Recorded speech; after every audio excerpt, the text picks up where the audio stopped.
Olá, bem-vindos ao Conversa Pública. No programa de hoje vamos falar sobre o Março Azul Marinho. É um mês de conscientização e combate ao câncer coloretal. Essa é uma doença que deve atingir mais de 40 mil brasileiros ao longo deste ano e também em 2022, segundo dados do Instituto Nacional do Câncer, o INCA. Para falar mais sobre o assunto, recebemos hoje o Dr. Rodrigo José Felipe, que é membro da Comissão de Ações Sociais da Sociedade Brasileira de Endoscopia Digestiva. Olá, doutor Rodrigo, é um prazer recebê-lo aqui no Conversa Pública. É um prazer, é um prazer falar sobre o Março Azul, um mês tão importante que afeta tantos brasileiros. Eu estou à disposição para suas perguntas.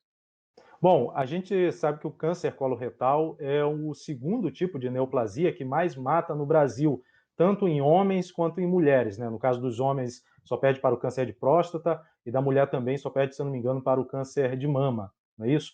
É... Por que esse câncer é tão letal, doutor? Veja bem, antes de definirmos o câncer coloretal, é preciso definir de onde ele vem, porque sempre existe uma dúvida dos pacientes. O que é o câncer coloretal? Então, o câncer coloretal é aquele que atinge o reto e o intestino grosso. Então, é o câncer coloretal. Ele está ligado a vários fatores. O principal é o fator genético, ou seja, aquele que é transmitido de mãe para filho, de pai para filha, mas existem também os fatores externos, que são causadores de câncer, não causadores, são fatores que predispõem ao câncer. Por exemplo, o estilo de vida nosso, o estilo de vida sedentário, com pouca atividade física, a obesidade, o sedentarismo, a comida embutida, tipo salaminhos, mortandelas, o excesso de carne vermelha e a própria obesidade são fatores que predispõem ao câncer de colo. Então, se a gente vive numa sociedade industrializada, é natural que essa alimentação e esse estilo de vida venha à tona. Por isso que você tem encontrado um aumento crescente do câncer de colo.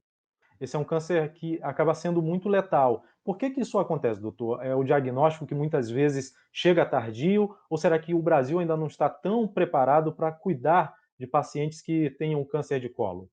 É justamente, esse é um câncer totalmente evitável. Você consegue evitar ele. Porque ele tem uma história natural muito pré-estabelecida. Ou seja, ele nasce de pequenos tumores benignos, são os adenomas, que vai evoluindo com o passar dos anos de adenoma, que é uma lesão benigna de baixo grau, para uma lesão de alto grau, vai acometendo a parede, posteriormente os linfonodos e posteriormente os órgãos adjacentes. Então, se você conseguir fazer um sistema de rastreamento em que você acha essas pequenas lesões, ou seja, esses pequenos adenoma ou tumores que são tratáveis, você consegue melhorar o prognóstico desse paciente. Então, por isso que ele é pego em fase bem avançada. Os pacientes têm o sintoma, como anemia, perda de peso, alteração no formato das fezes, não procura assistência médica, ou o sistema de saúde nosso não tem um método de prevenção, e quando você vai fazer o exame para diagnosticar, você já está encontra ele numa fase avançada. Então, por isso que ele é tão maligno, mas ele é evitável, entendeu? Evitável no sentido como o senhor abriu o programa falando, de acordo com algumas atividades diárias, evitar alguns tipos de alimento, esse câncer pode ser totalmente evitável. Isso. Você tem 2 tipos de prevenção, sabe? A prevenção primária é aquela que você aconselha o paciente: "Olha, você tem 45 anos, você deve praticar exercício físico, fumar menos, beber menos, comer menos carne". Então você está fazendo a prevenção primária, que são os conselhos que você dá para o paciente. E a prevenção secundária são os exames que você faz para o paciente, tipo o sangue oculto nas fezes, tipo a colonoscopia. Pra você ter uma ideia como que a questão da alimentação é tão importante, há uns 15 anos atrás, eu fui ao Japão. O Japão tinha uma alta incidência de câncer de esôfago e de estômago naquela época, 15 anos atrás. Por quê? Eles comiam sushi, sashimi, chá verde muito quente. Esse sashimi e sushi tinha conservantes, e você encontrava uma alta taxa de câncer de esôfago e de estômago. À medida que o japonês foi ocidentalizando a sua dieta, tornando-a mais ocidental, com fast food, com refrigerante, deixando de praticar atividade física, o câncer esofágico do estômago teve um decréscimo no Japão, e agora, há 3 anos atrás, quando eu voltei, ele já tinha uma alta incidência de câncer no intestino, provando exatamente isso, que o estilo de vida, o sedentarismo, a carne vermelha são fatores que predispõem ao câncer de cólon. Deu para entender? Claro, com certeza, doutor. Isso me dá a noção exata de que é necessário que as pessoas estejam bem informadas. Afinal de contas, o câncer coloretal não é um dos mais falados. A gente sempre ouve falar e tem muitas campanhas que tentam conscientizar sobre câncer de pulmão, câncer de mama, câncer de próstata e outros tipos que são realmente mais recebem mais espaço nos meios de comunicação, mas o câncer coloretal não é tão falado. É necessário, então, essa massificação da informação para que as pessoas tenham consciência de que é possível prevenir o câncer coloretal? Com certeza.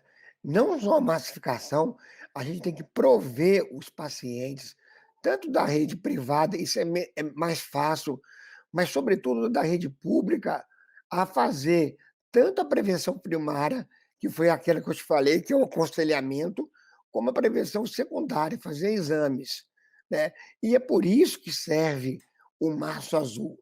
O Março Azul veio para as pessoas, que o governo se torne consciente disso, que é uma doença evitável e que você fazendo os exames, a prevenção primária e secundária, você evita de uma doença avançada.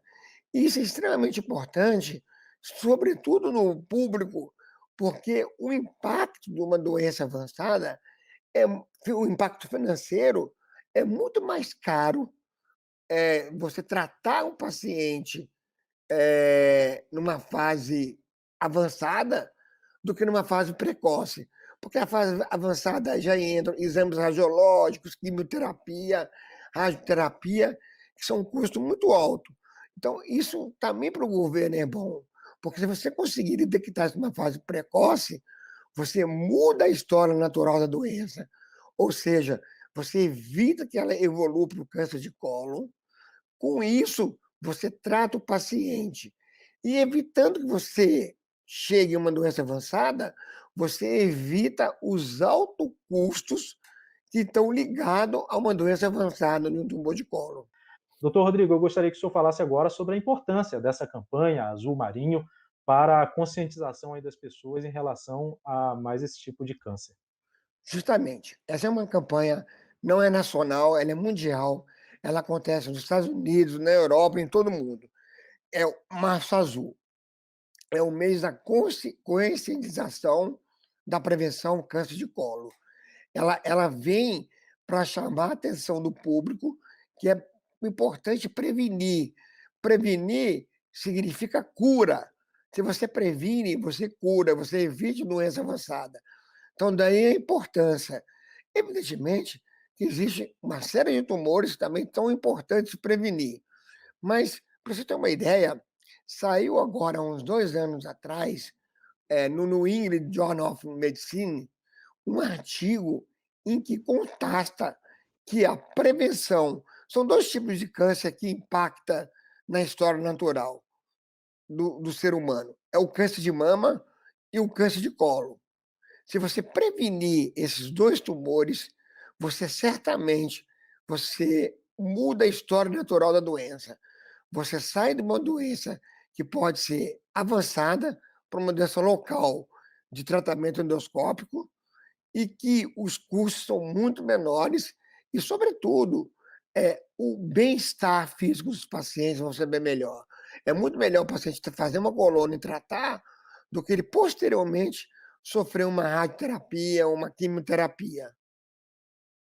Bom, no combate ao câncer coloretal, a gente tem uma grande arma que é o exame que é o exame colonoscópio, Colonoscopia. que é um exame que, por favor, corrija-me se eu estiver errado, mas que além de ele fazer o diagnóstico, ele também já pode tratar a doença, tirar os pólipos que podem existir ali no intestino, doutor? É assim mesmo que funciona? Justamente. A grande vantagem da coluna é essa: você detecta, classifica e tira. Evidentemente, quando são passíveis de retirada. Tem lesões grandes que não são passíveis, apesar de ser benignas. Mas, na maioria das vezes, eu lhe digo, mais de 70% das vezes, é extremamente factível você fazer a colono com um procedimento que chama polipectomia, ou mucosectomia, ou dissecção submucosa. São os 3 procedimentos que você pode fazer, que você pode tratar o paciente de forma curativa, sem precisar de nenhuma intervenção cirúrgica. Agora, infelizmente, a gente tem esse benefício que é o maior de todos, a gente poder já tratar a doença ao mesmo tempo que está fazendo o exame de diagnóstico, mas o exame colonoscópico ainda sofre preconceito no Brasil? Eu não vejo isso não, sabe. Eu vejo mais de próstata, um toque de próstata. Acontece que hoje em dia, os exames de colonoscopia, com o advento da anestesia, é um exame indolor, é um exame indolor. Evidentemente que, isso é de bom tom ser um exame indolor, porque o paciente já vai preparado para aquilo: "Olha, eu não vou sentir nada". O que o paciente reclama mesmo, viu, é do preparo. É o grande, assim, o que vem sempre à tona: "Ai, doutor Rodrigo, aquele preparo vai matar a gente, é muito ruim", mas com o advento da anestesia, não.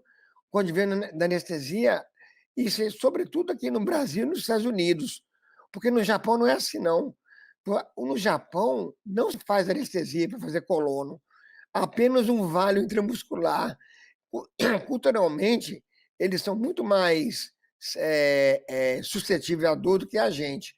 Então, com, a, com o advento da anestesia, o preconceito diminui. Ele realmente não vai estar vendo nada e melhora a adesão do paciente.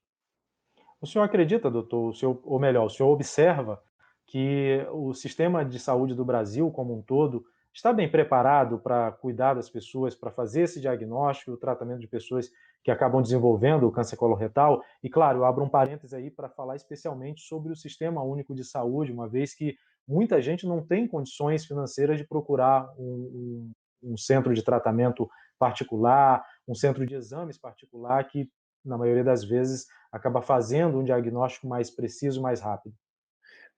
Alguns serviços pontuais do SUS estão, mas a grande maioria espalhada pelo Brasil não está preparada. Essa é uma grande preocupação da Sociedade Brasileira de Endoscopia. A gente tem discutido isso com as sociedades afins, tem discutido isso com o governo, com os deputados, com os senadores. É preciso prover. A gente tem quem faça colono. Hoje não tem falta de colonoscopista no Brasil. A gente tem mão de obra para isso. O que falta é uma carreira de Estado adequada e também um sistema de saúde adequada que permita que a gente, com o nosso conhecimento, faça colonoscopia nesses pacientes. Bom, nesse sentido, doutor, a Sociedade Brasileira de Endoscopia, em parceria aí com diversas outras entidades de saúde, criou essa campanha, está trazendo essa campanha Azul Marinho para o Brasil, né, que ainda é algo recente para essa conscientização, mas vocês também criaram um documento com recomendações para que os órgãos de saúde, também os órgãos políticos, setor privado, faça abrace essa causa, né? O senhor pode falar um pouco sobre esse documento que foi preparado pela SOBED? É um, Com outras entidades, claro. sim, é um documento que ele estipula diretriz, tá? Primeiro, o que é o câncer de colo? Segundo, por que prevenir? Por que tratar? Por que fazer colonoscopia? Ele vai enumerando uma série de vantagens, desde do estabelecimento de normas que já são bem estabelecidas para prevenção, a exemplo do sangue oculto das fezes, da história natural da doença, da evolução da doença, de como tratar e, e as vantagens de fazer isso. Então, basicamente, esse documento está incluído nisso. Ele estabelece normas e regras e bota e coloca as vantagens dessas normas em fazer a prevenção do câncer coloretal. Por que é importante fazer? Por que é factível fazer? Por que o paciente vai melhorar? Qual o benefício que vai trazer isso para o sistema de saúde? Então, está bem estabelecido isso, né?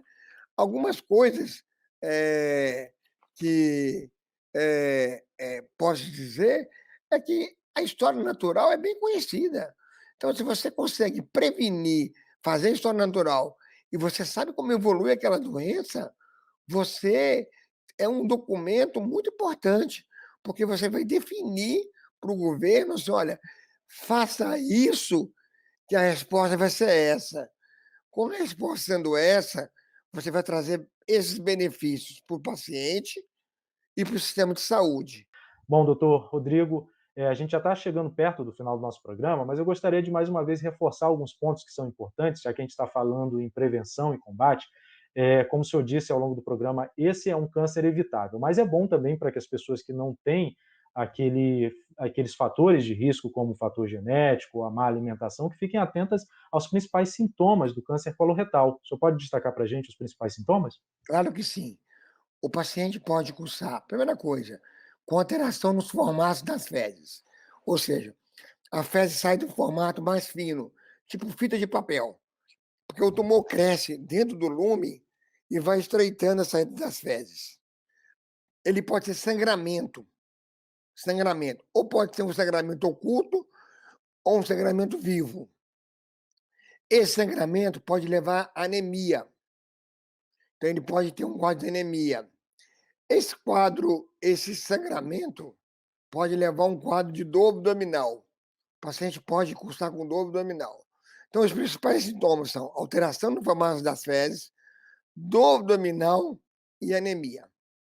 E tem uma faixa etária também que a incidência é É maior? assim, só valendo que salientar que os programas de prevenções nosso país se faz acima de 50 anos.